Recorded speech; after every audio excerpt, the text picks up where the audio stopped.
আসসালামু আলাইকুম রহমতুল্লাহ। আমি প্রত্যেকবারই বলে থাকি যে আমার ভিডিওগুলো আসলে যারা আমার মতো ক্ষুদ্র ক্ষুদ্র ভ্রাতা তাদের জন্য, যারা আমার মতোই ক্ষুদ্র অথবা আমার মতোই ক্ষুদ্রতর। স্পেশালি আমার প্রত্যেকটা ভিডিও তাদের জন্য। আসলে এদেশের এই বেকারত্ব, এই বিষয়টা অনেককেই গ্রাস করে দিয়েছে।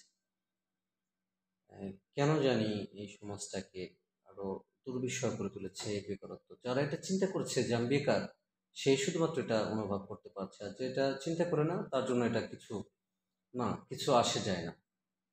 তো যাই হোক, আমরা মূল কথায় ফিরে আসি। কথায় কথায় অনেকে বলে থাকে, স্যার আপনি একটা সময় ছিল যে আপনি টিউশনি করিয়েছেন, ভালো একটা পজিশনে ছিলেন, এখন গেছেন চাকরি বাকরি করছেন, হয়তো আরো ভালো লেভেলে আছেন। তো আসলে যদি আহ, শুকরিয়া আদায়ের কথা বলি, তাহলে আমরা যে যেখানে আছি নিঃসন্দেহে আমরা প্রত্যেকেই ভালো অবস্থানে আছি, আলহামদুলিল্লাহ। কিন্তু এই বেকার সমস্যাগুলো নিয়ে অনেকেই এই যে চাকরিগুলো, যে কাজগুলো করতে চায় বা করতে বলে, অনেকেই আমাকে জিজ্ঞেস করে যে স্যার একটা চাকরি জোগাড় করে দেন। তো আমি বলি কি, এই বেকারত্বের দিকে না তাকিয়ে আর এই বিষয়গুলোকে খুব গভীরভাবে অনুভব না করে যদি প্রত্যেকেই খুব সহজভাবে চিন্তা করি, পরিবারের সাথে সমস্যাটা শেয়ার করি, আমার বিশ্বাস এই ধরনের সমস্যা থেকে পরিত্রাণ কিছুটা হলেও পাওয়া সম্ভব। সেই সাথে আমরা প্রত্যেকেই যদি উদ্যোক্তা হওয়ার জন্য সিদ্ধান্ত নেই, তাহলে একদিক থেকে বেকার সমস্যা কমে যাবে, অন্য দিক থেকে নিজে, পরিবার, মনে করি যে স্বাবলম্বী হওয়া সম্ভব। এখন অনেকে বলতে পারে যে আপনি তো ব্রাজিলের মতো 7 আপ খাওয়া পার্টি, আপনি নিজে তো কিছু করতে পারেন, আপনার পরামর্শ শুনে বা বুঝে কী লাভ? আপনি তো মেসির মতো 8টা ব্যালন ডি অর জিততে পারেন নাই, তাহলে আপনার পরামর্শ আমরা শুনবো কেন? হ্যাঁ, আপনি বলতেই পারেন। আপনাকে আমি শুনতে বলছি না, মানতেও বলছি না। আমি বারবারই বলে থাকি যারা আমার মতো ক্ষুদ্রতর, ঠিক তাদের জন্য আমার এই সাজেশনগুলো। আর all I trust that and I hope they will success in future, ইনশাল্লাহ। আমি বিশ্বাস করি তারা এই পরামর্শগুলো শুনলে একদিন সফল হবে। তো এখন উদ্যোক্তার গল্পগুলো সেই বিষয়ে না আসি, এক কথায় বলে দিই যে আমরা প্রত্যেকেই যদি উদ্যোক্তা হওয়ার চিন্তাগুলো মাথায় ধরে রাখি, উদ্যোক্তা হয়ে যাই, কেউ বা আইটি সেক্টরে, কেউ বা নিজের পারিবারিকভাবে হাঁস মুরগির খামার করে, কেউ বা অন্যান্য চিন্তা করে, কেউ বা ব্যবসা প্রতিষ্ঠান দাঁড় করিয়ে, অনেকেই অনেকভাবে এই চিন্তাগুলো করতে থাকে। ঠিক কোন চিন্তাটা কি, ঠিক কোন বিষয়টা আপনার জন্য স্পেশাল হবে, ভালো হবে, কমফোর্টেবল হবে, আমি জানি না। বাট এই চিন্তাগুলো আমার মাথায় আসছে, আপনি চাইলে এগুলো কাজে লাগাতে পারেন। এখন কথা হচ্ছে যে স্যার আপনি চাকরিতে নিয়ে দিচ্ছেন না কেন? হ্যাঁ, চাকরিতে আমি নিয়ে দিই না, অনেক কারণ আছে। প্রথম একটা কারণ বলি, শারীরিকভাবে শরীরটাকে কাজে লাগিয়ে, অর্থাৎ শারীরিক পরিশ্রম করে যে চাকরিগুলো করা হয়, সেখানে আপনি দেখবেন অর্থের ঝনঝনানি খুবই কম, খুব কম।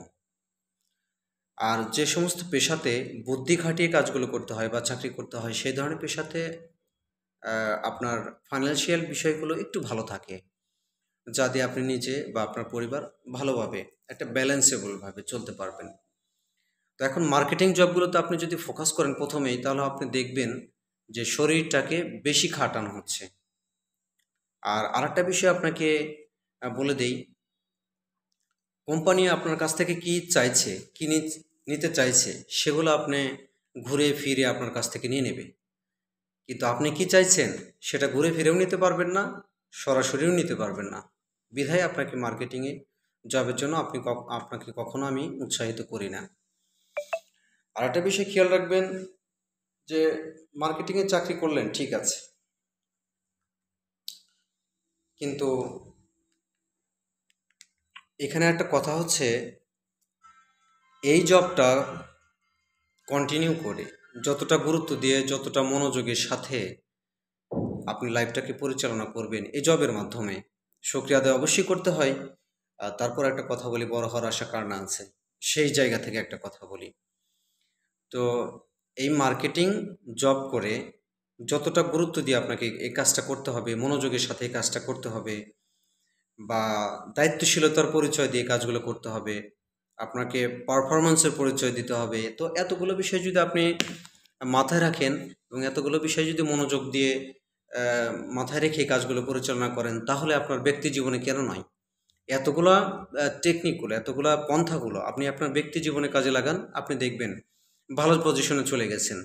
আপনি যদি ইন্টারে স্টাডিরত কোনো ছাত্র বা ছাত্রী হয়ে থাকেন, তাহলে আপনি দৈনিক 8 থেকে 12 ঘন্টা স্টাডি করেন। ইন্টার পাস হলেও, অনার্সে স্টাডিড এরকম কোনো ছাত্র হলেও তাহলে আপনি 8 থেকে 12 ঘন্টা স্টাডি করেন। আপনি দেখবেন আপনার যদি ইন্টার শেষ করে থাকেন, নিশ্চয়ই আমি বিশ্বাস করি যে একটা পাবলিক ইউনিভার্সিটিতে চান্স পাবেন। আর যদি অনার্স স্টাডিরত আছেন অথবা মাস্টার্সে স্টাডিরত আছেন, এমতো অবস্থায় আপনি আপনার অধ্যয়নটা এইভাবেই পরিচালনা করতে পারেন। আপনি দেখবেন যে একটা ভালো জব পেয়ে গেছেন। অনেকে আবার প্রশ্ন করে থাকে যে যারা জীবনে একটাও ব্যালন ডি'র জিততে পারে নাই, শুধু বোকার মতো হাউমাউ কাউ কাউ করে চিল্লাপাল্লা করে, তারা আবার এই ধরনের প্রশ্ন করে থাকে যে সরকারি চাকরি নিতে হচ্ছে না, হয় না, মামা খালু নাই, টাকা পয়সা নাই, এই সেই নাই। তো এগুলা কথার আসলে কোনো ভিত্তি নাই। আমি বিশ্বাস করি না যে মামা খালু, টাকা পয়সা এগুলো সরকারি চাকরির কোনো উৎস। নিছকই একটা দালালি কুচক্র। আমি বিশ্বাস করি মেধা থাকলে মেধার মাধ্যমে যোগ্যতার ভিত্তিতে আপনার চাকরিটা হয়ে যাবে। আপনি নিজের বেসটাকে স্ট্রং করেন, একটা নলেজ ফাউন্ডেশন তৈরি করেন, অধ্যয়ন করেন, নিয়মিত অধ্যয়ন করে। তো এখন আমি কি হয়েছি এটা কোনো কথা না। আমি ব্যর্থ হয়েছি এটা আমি স্বীকার করি। হ্যাঁ, অধ্যয়ন যা করেছি আলহামদুলিল্লাহ, কিন্তু এই অধ্যয়নটা কাজে লাগিয়ে যে ভালো একটা পেশায় আমি সংযুক্ত হব, সেটা আমি হতে পারিনি। এই ব্যর্থতা আমি নিজেই স্বীকার করি, কিন্তু তার মানে এই না যে আর 5টা ছেলে আমার মতো ব্যর্থ হয়ে যাক, এটা আমি চাইবো না। কখনোই এটা আমি চাই না যে আরও 5টা ছেলে এরকম ব্যর্থ হোক। তো অহেতুক এই মার্কেটিং করে আপনার লাইফটাকে আমি চাই না যে আপনি শেষ করে দেন। এটা শেষ করার কোনো দরকার নাই। আপনি তো জানেন না যে মার্কেটিং সাইটটা কি, এই জগৎটা কি, এটা তো আপনি জানেন না। এটা জানলে আপনি কখনোই এই কথাটা বলতেন না যে মার্কেটিংয়ে আসি বা আসবো। এটা আমি আপনাকে আহ, ধমক দিয়ে বলার কোনো অধিকার রাখি না, কিন্তু জাস্ট ফ্রেন্ডলি সাজেশন। তা শুধুমাত্র যারা আমাকে অনুসরণ করে, এখনও যারা আমাকে মেনে চলে, তাদেরকে জাস্ট একটা ফ্রেন্ডলি সাজেশন দিচ্ছি। আপনি ব্যক্তি জীবনে স্টাডিটা ঠিক করে রাখেন, আপনি ভালো কিছু করবেন। তবুও যদি আপনি বাঁধনহারা হয়ে যান, যেন স্যার একটা ইনস্ট্যান্ট একটা জবের দরকার, সাময়িক, যেন আমি কিছু একটা করতে পারি সাময়িকভাবে, 6 মাস 1-2 বছর এরকম যেন করতে পারি, মোটামুটি বা একটা স্বাবলম্বিতার জায়গায় যেতে পারি, তাহলে আমি সাজেশন দেবো যে আপনি ফোকাস করবেন যে ওই কোম্পানিতে প্রভিডেন্ট ফান্ড আছে কিনা, এরপর ইয়ারলি ইনক্রিমেন্ট সিস্টেমটা ওপেন আছে কিনা, বেসিক স্যালারি কত, টিএডি এটা কত, এই বিষয়গুলো আপনি ভালোভাবে নিজের মনের সাথে বুঝবেন যে এই অপরচুনিটিগুলো আপনি যদি পান, তাহলে আপনি একটা ভালো লেভেলে যেতে পারবেন, অর্থাৎ ভালোভাবেই চলতে পারবেন। এই এই যুগের যে খরচের একটা ভারসাম্য, তার সাথে ভারসাম্য বজায় রেখে আপনি চলতে পারবেন সেই উপার্জিত অর্থ দিয়ে। কিন্তু যদি প্রভিডেন্ট ফান্ড, ইয়ারলি ইনক্রিমেন্ট বা বেসিক টিএডি সব কিছু যদি লিমিটেড হয়, খুবই লিমিটেড, একদম সো লিমিটেড, এরকমই যদি হয়, তাহলে সেই অর্থ দিয়ে আপনি দেখবেন যে আপনি জুতো কেনার টাকাটা উপার্জন করতে পারছেন না। এটা তখনই বুঝবেন যখন আপনি মার্কেটিং সেক্টরে চলে আসবেন। আসলে এরকম বকর বকর করে লাভ নেই। আমাকে যতবারই বলবেন আমি ততবারই ধমক দেবো অ্যান্ড ফ্রেন্ডলি সাজেশন দেবো। আপনার ব্যক্তি জীবনটা ভালোভাবে পরিচালনা করেন। সেই সাথে আপনি যদি পারেন তাহলে আপনি উদ্যোক্তা হন। আর সবচেয়ে বড় কথা হচ্ছে যে আপনি যদি মনোযোগ দিয়ে উদ্যোক্তা হন, তাহলে আমার বিশ্বাস যে আপনি সফল হবেন। এখন উদ্যোক্তার বিষয়ে অনেকের আবার অনেক মতামত। এখানে তো একটা মতামতের কোনো বিষয় না, অনেক মতামত। আমি এত মতামতের দিকে যেতে চাচ্ছি না। আমি শুধু আপনাকে বারবারই একটা কথা বলি, I do not want you will select any marketing job. আমি চাই না আপনি কোনো মার্কেটের জব সিলেক্ট করেন, এটা আমি চাই না। তবুও যদি আপনার মনের বিরুদ্ধে সিদ্ধান্ত নিয়েও থাকেন, যদিও বা আসেন, তাহলে আমি চাইব আপনি স্কোয়ার ট্রলিটিসে জব করেন, বা স্কোয়ারের আরও গ্রুপ আছে, মেডিসিনটা আছে, আর একটা হচ্ছে রুচি গ্রুপটা আছে, রাঁধুনি গ্রুপটা আছে, এই গ্রুপগুলোতে আপনি জব করেন, আপনি দেখবেন ভালো কিছু সেখানে আছে। এটা ভালো না লাগলে কোহিনুর কেমিক্যালটা ভালো লাগে, তিব্বত কোম্পানি যেটা ভালো লাগে। এরপর কেয়া কসমেটিক্স লিমিটেড, এই কোম্পানিটা ভালো লাগে। আমি কেয়া কসমেটিক্সেই জব করি, এই কোম্পানিটা আমার অনেক ভালো লাগার। আমি যেহেতু জব করি, নিঃসন্দেহে এটার অনেক ভালো দিক আমি দেখেছি, এটা আমার কাছে ভালো লাগে। এরপর আমি যদি ফুড আইটেমের দিকে একটু চোখ রাখি, তাহলে আকিস কোম্পানিটা ভালো লাগার মতো, সিটি গ্রুপটা ভালো লাগার মতো, অলিম্পিক কোম্পানিটা ভালো লাগার মতো।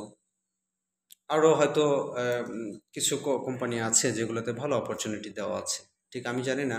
আর মূলত আমি একের পর এক কোম্পানিগুলো নাম বললাম বলে এই না যে এক নম্বরে অমুক কোম্পানি, এক নম্বরে তমুক কোম্পানি, এরকমটা না। আসলে এই কোম্পানিগুলো আমার ভালো লাগে। থাকতেও পারে এর থেকে ভালো কোম্পানি, আপনার জানাশোনা আমার নেই। যদি চাকরি করেন এই কোম্পানিগুলোতেই, আমার জানার মধ্যে যে এই কোম্পানিগুলোতেই ভালো বেসিক টিএডিএ দেওয়া আছে। আশা করি আপনি সুন্দরভাবে আপনার লাইফটা পরিচালনা করতে পারবেন। তবুও বারবারই চাই, একবার না বারবারই চাই আপনি যেন মার্কেটিং জগতে না আসেন। ভালো থাকবেন। আসসালামু আলাইকুম রহমতুল্লাহ। আল্লাহ হাফিজ।